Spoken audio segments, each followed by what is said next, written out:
supervisor in a supervisor chair. Oh, yeah, okay. He turned it over to you, Bob. It's your supervisor duties. Grumpy is running off. Good afternoon from Bobblehead Homestead. I am Jeff. Today is Wednesday. It's about 72 and sunny right now. Yep, got some rain last night, and just about an hour ago we had a nice storm roll through here very quickly. So I like that. Downpoured for maybe 10 minutes and some high winds, and that was it. It moved along. Now it's bright and sunny, and time for me to get a few things done outside. Earlier today I went to Paris. Yeah! Paris, Arkansas. And my address is Havana, Arkansas. There's always cities like that in every state. Yeah, some of the chicks that hatched found a new home, so that was cool. And I skipped my nap today so that I could do a delivery. So I've got me some afternoon coffee going, and that'll hopefully get me through the afternoon.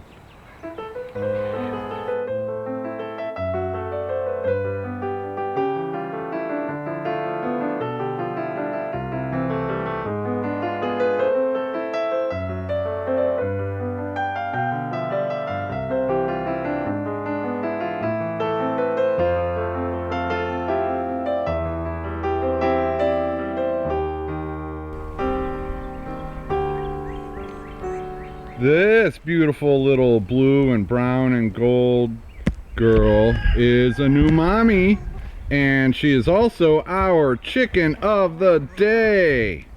Yes, she is a little olive egger. I'll show you her egg here in a minute. Let's see, her father was Wildberry, the Welsummer rooster that I got from Different, and her mother is Mary Tyler Moore, the Whiting True Blue that I highlighted a few days ago. So she probably got this coloring from her mother, Mary Tyler Moore, and she lays a nice big green egg.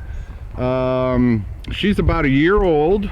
I hatched her last April, and yeah, she doesn't have a name. Oh yeah, guy. So yeah, she doesn't have a name. I'm not the greatest at naming. I've got too many chickens to give them all names. She does have a younger sister who looks almost identical to her. Her younger sister is in another flock in with Mary Tyler Moore. But okay, so she just hatched some of her eggs. I put 6 in the incubator. Looks like 3 of them hatched. And she is in here with my, he's a blue Copper Marans, and we've got a black Copper Marans rooster. So either one of those two, or both of them, could be the father of those chicks that just hatched. And those Marans they're the dark brown egg laying breed, and so she lays a nice olive egg. So the goal here is to create her kids, which will lay an even darker green, darker olive egg. So that is the goal here. Unfortunately, half of her female kids will lay a brown egg, but it's worth the risk to get those really dark, deep olive eggs. Let's see. I hung on to her because I like that blue coloring. I just really like that feather color.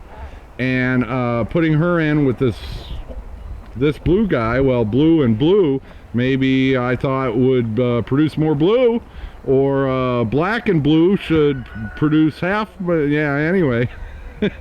I was going for more blue feather coloring. Yeah. And what else can I tell you?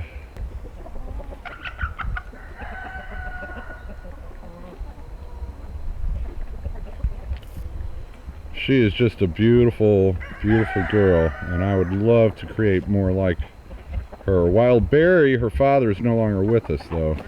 So, but he's a grandfather of the chicks that just hatched. All right, she's running off. Let's go take a look at her egg and her baby chicks. The little olive egger with no name, she laid this dark green egg today, and she has a younger sister with the same parents who's in a different flock. She laid this egg today. That's a leghorn, and that's one of my Whiting True Blue pullets. But yeah, nice big medium green, light olive. colored egg. I really, really enjoy those. And one thing I've noticed with some of my Welsumers, or some of my olive eggers, is that they do not lay the same shade of green every day. You know, some days it might be lighter, some days it might be darker, and some days they might have speckles on them. And that is one unique thing that I really enjoy about my olive eggers. I think that comes from the Welsumer genetics that I have in them. So that's just, yeah, just a fun thing. And now that, you know, I brought her back to her Morans, you know, half of her kids will lay a much darker green than that one, and I'm excited to see those in about 6 months. Yeah, this one has feathered legs. Yes, you do. You see those little feathers? Yeah, it's got feathered legs and looks nothing like its mother or father, but still cute. I hope you lay a dark green egg for me. This is more of what I expected, but this one does not have feathers on the legs.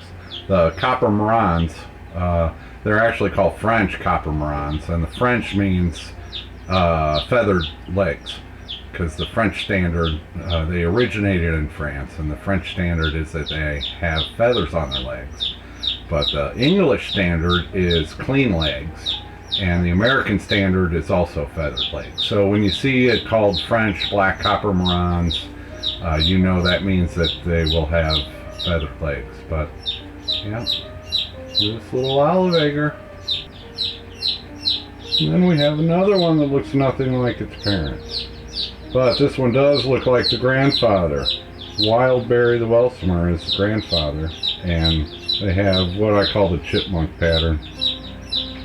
Little stripes, but that's probably where that came from, was the grandfather, because you don't look like your parents either.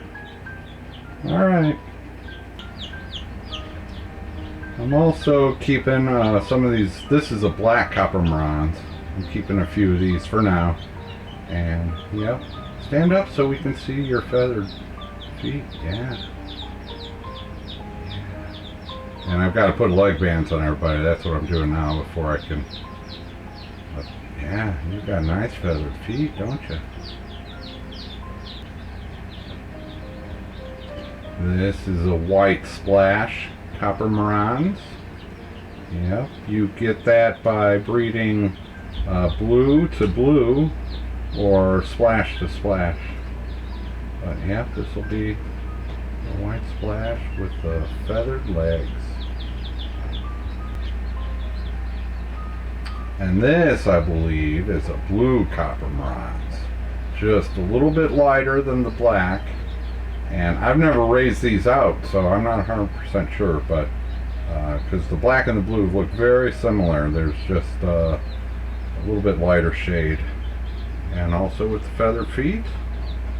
And I've got a few more of each of these, so I'll finish doing leg bands and get them going. 3 more baby chicks to add to my collection, and of course I can't raise 3 baby chicks on their own, so I kept a handful or so of the black, blue, and splash copper marans chicks that hatched at the same time. And yeah, so I'll be one last egg. I got one last egg tonight. Nice pretty green with some speckles on there. Not many speckles. Still a beautiful egg. Had to come inside for today's egg haul. I had to use my truck and it was raining both, so yeah. Let's see, I think we got 58 today.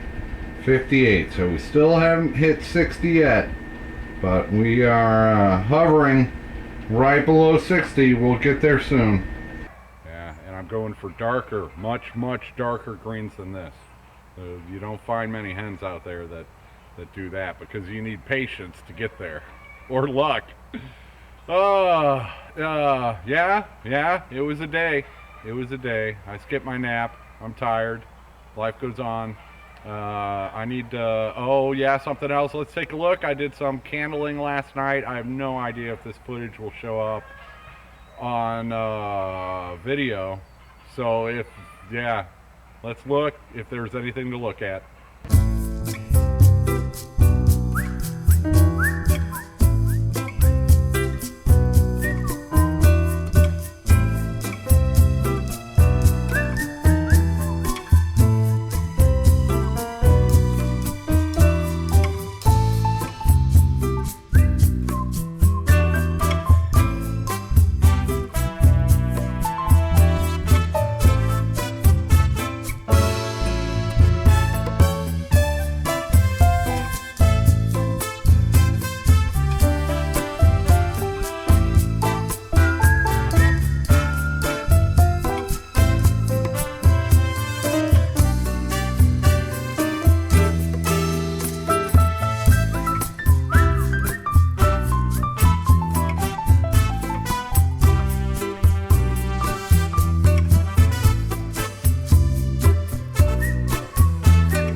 That is the next batch that is due to hatch on the 15th, 16th. Today's the 7th. So that's like day 13 or day 14 candling. Probably not a lot you can see. I should have candled it a few days earlier if I wanted to show you the veining that happens. Once they're more developed, it's you can't see the veining as well. But yeah, 81. I got 2 incubators going. Started out with 81. I forget the numbers. Most of those were white and true blues, but a good chunk of them were black copper marans or the black blue splash copper marans. Let's see, after candling, a handful of the white and true blues came out. They just didn't develop. And about 7 of the Moran's eggs didn't look like they were developing. Those are harder to candle. Luckily, I've got a strong flashlight that I've rigged up for candling, because the cheapo little candling flashlight things, don't waste your money on those. Get you a good flashlight and put a toilet paper roll over the end of it. So yeah. I think I've got a video on that. I have no idea where. I should do another one. Anyway, yeah, candle. So yeah, 81 of those. I think I'm down to around 70, less than 70, 68. So yeah, that'd be something if all 68 of those hatch. Can't wait to start using my big new incubator. Oh, but you know, I gotta keep hatching eggs because I need the income to keep the chicken enterprise going. But if I keep hatching eggs, I got no time to move, and I need the money to move too. So yeah, it's a catch-22 sometimes. So I just gotta go with the flow and stay where the action is hot, and that is baby chick season right now. Probably gonna put another batch in, a smaller one, 24 eggs. I had 3 of number 2's eggs in the next one. And yeah, probably another 40 will go in the next couple days. Today's Wednesday. Yeah, maybe tomorrow.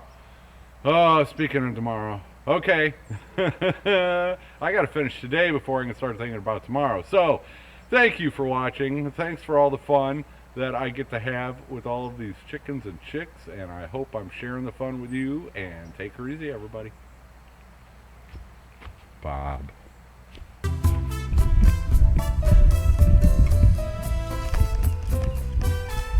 Bob. Were you standing at my feet the whole time? See, he's got to supervise me. Even when I'm talking on the camera, he's supervising me. It's a good thing, yeah, he doesn't talk, because he'd have a headset in my ear and he'd be scripting everything, and you'd just run the show if I let you, wouldn't you, Bob? Okay, Mr. Bardrock, time for bed. You too, Daryl. I'm surprised. You usually, yeah. This is my fraternity boys flock. And these 2 need to go to bed because they're the last 2. You're the last 2. Yeah, keep on going. No, there you go, Mr. Bardrock. No, they're not the smartest, are they? Larry's other brother, Daryl. I know you know where the door is. Are you gonna make me chase you all the way around? Get in there.